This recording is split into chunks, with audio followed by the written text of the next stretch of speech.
Now to our first conversation. We see earlier this year, the reports the poultry industry in Nigeria was teetering on the verge of collapse.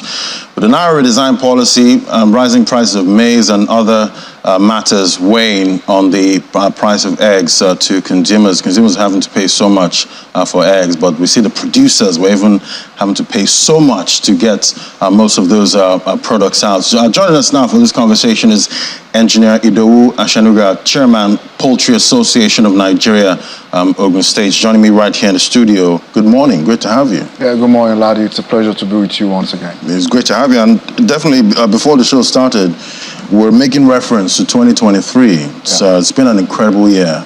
Absolutely. You know, some have enjoyed it.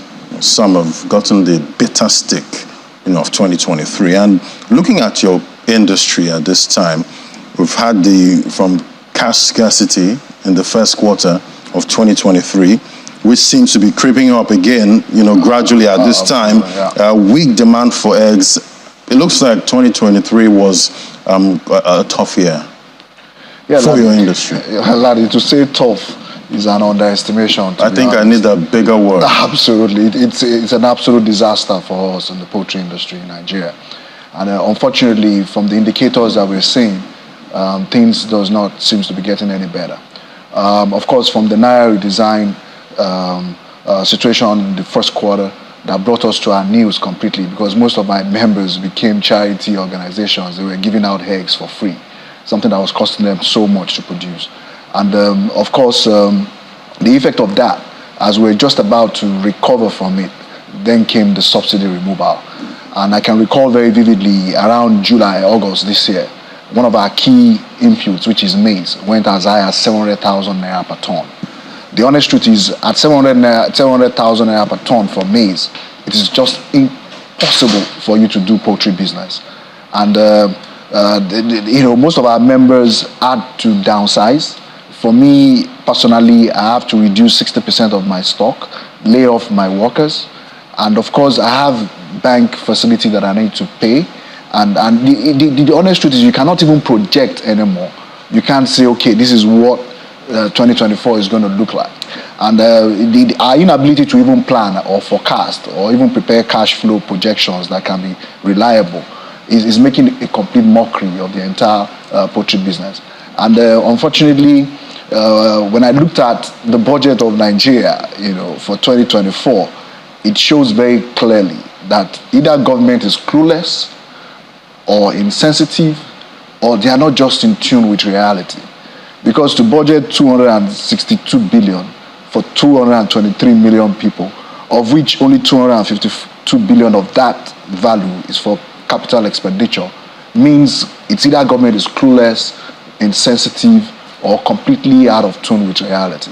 And talking about reality at this point, if you look at the poultry price movement there, that slide, you see just for the price of eggs there. If you put up that slide, you see eggs there, 2,100 naira in January. That's how we started the year.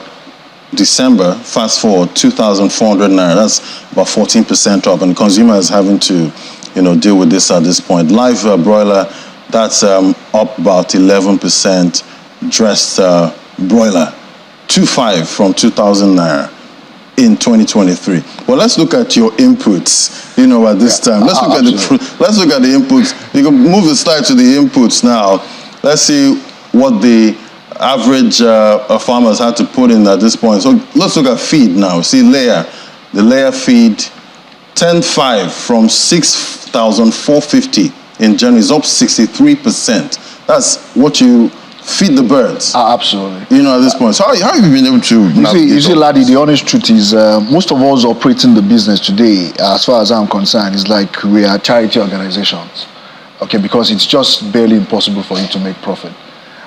If you look at those numbers that you've shared, it's glaring that Nigerians are not really paying any significant difference in terms of money they need to take off their pocket. You've been able to keep the prices quite stable. Absolutely. When you compare our prices with products like rice has gone from about 30,000 to about 60,000, which is almost 100%. So that tells you very clearly that because our products are perishable, and because the bulk of these costs that we we have to take it cannot be passed on to the consumers. We are at the mercy of Nigerians, who of course you can't blame because they have low purchasing powers as well.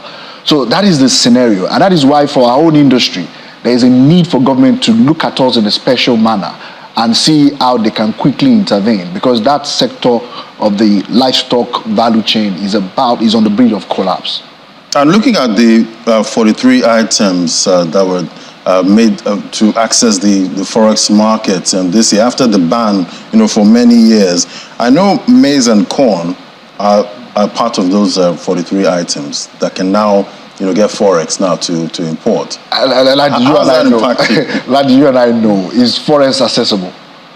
Can you walk into the bank and get forex? Well, you can't. I've not walked into the bank. The truth of the matter is you can't. Okay, and then this government has even liberalized the forex.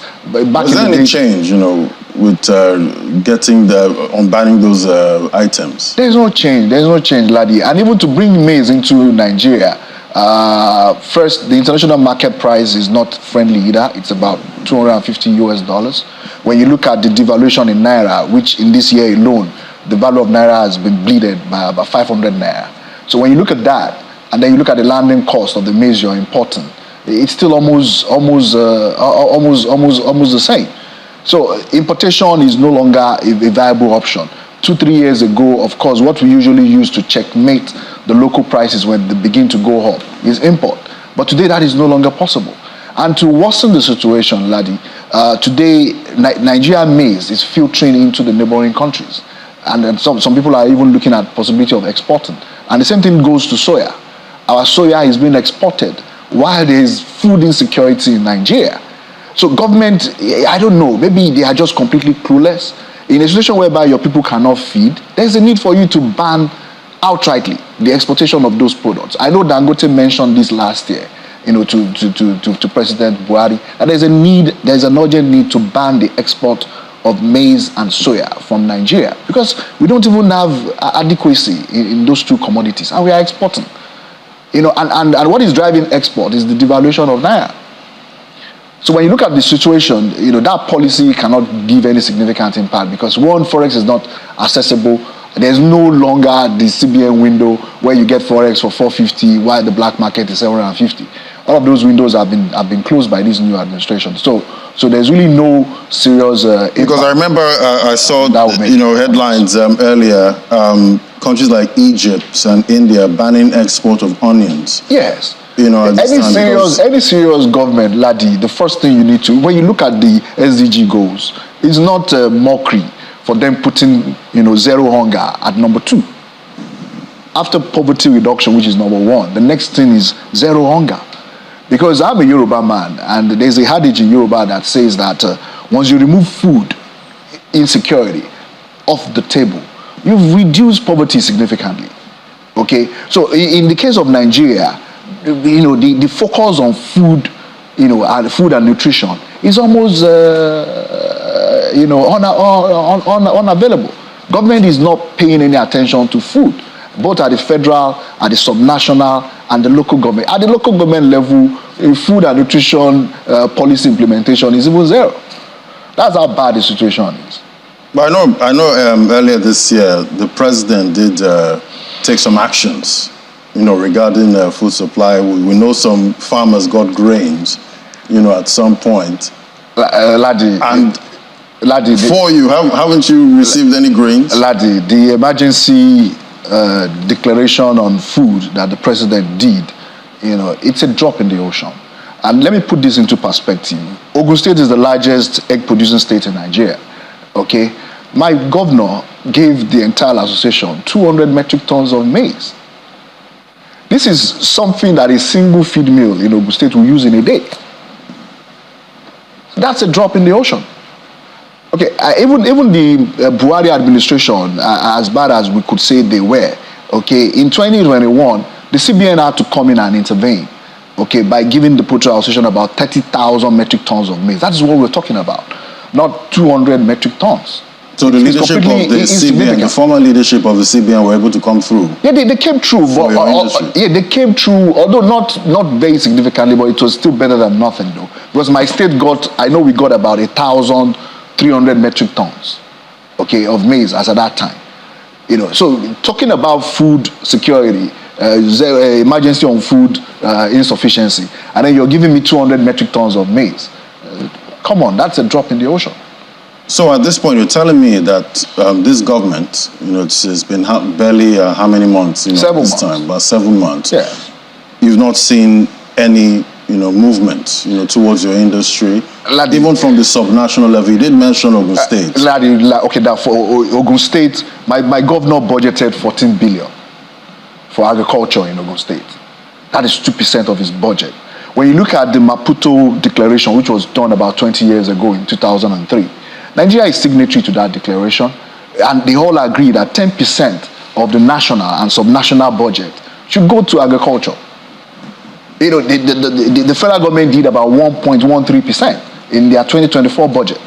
Ogun State governor did 2%.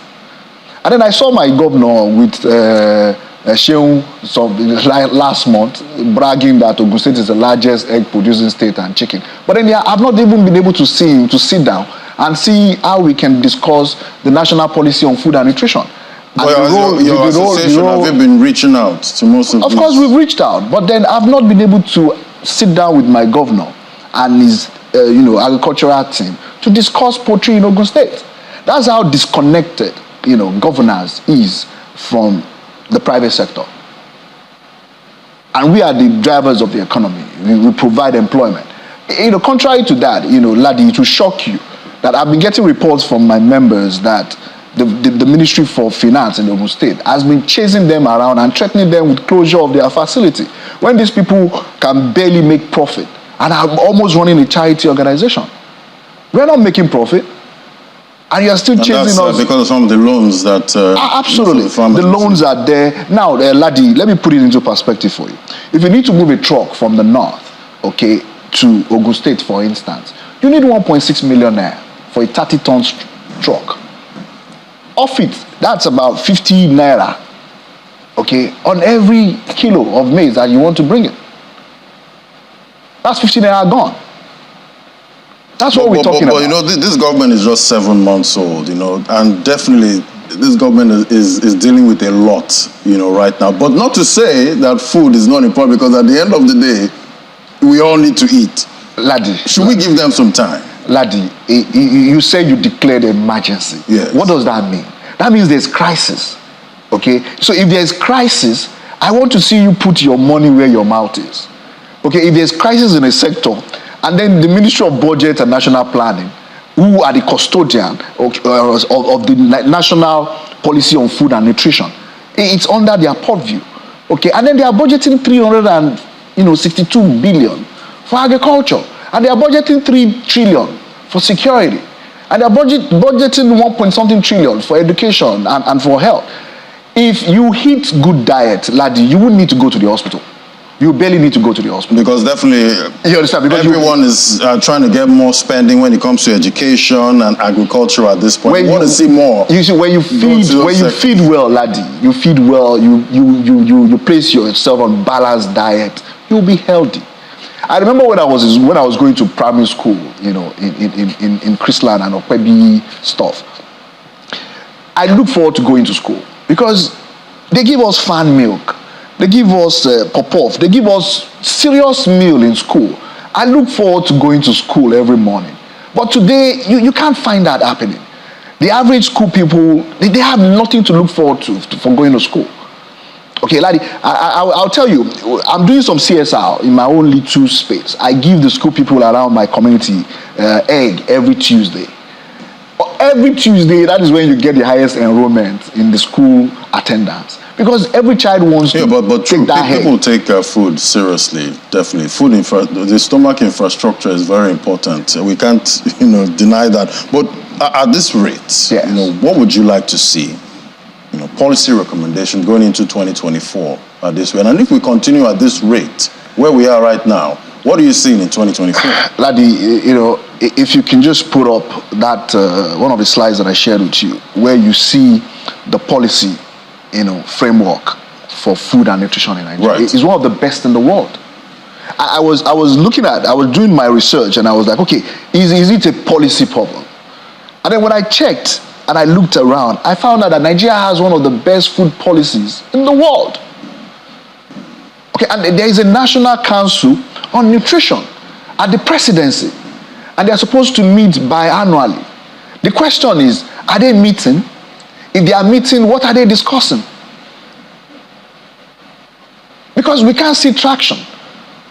Fine, I can see some good moves by this new administration. But the critical thing they need to look at and focus on is food.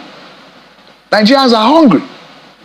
And one of the best food items when you look at their malnutrition stuff in that policy, they talked about nutrient deficiency.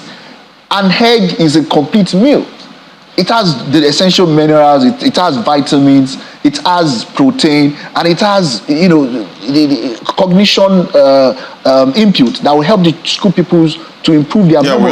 We all need eggs, definitely. You understand? For a balance. So for government not to be looking at such a sector that even has a pull effect on all other sectors, when you look at the value chain of poultry, it's extensive.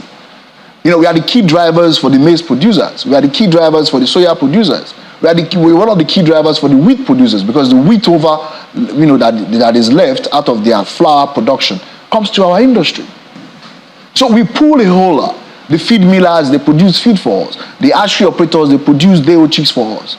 So when we go down, we're pulling quite a number of industry down. And we don't need that industry to go down, definitely. Absolutely. And then you have more unemployment, you have more insecurity. Yeah. And at the end of the day, the 3 trillion government is budgeting for insecurity will not be enough to handle security, because they need to. They need your more industry people. Employs a lot of people at this absolutely. point. All right, thank you so much. It's great having this conversation with you. I'm definitely hoping for the best, going into 2024, and hoping we can see more spending, going into critical sectors and industries. Thank you for coming on. Thank you very much, lad. Engineer Idowu Ashenuga, Chairman, Poultry Association of Nigeria, Ogun State. Thank you so much. Thank you, laddie. It's a pleasure to be with you. All right, we'll take a break now. When we come back, Commodities Market Update is next. Do stay with us. This is Business Morning.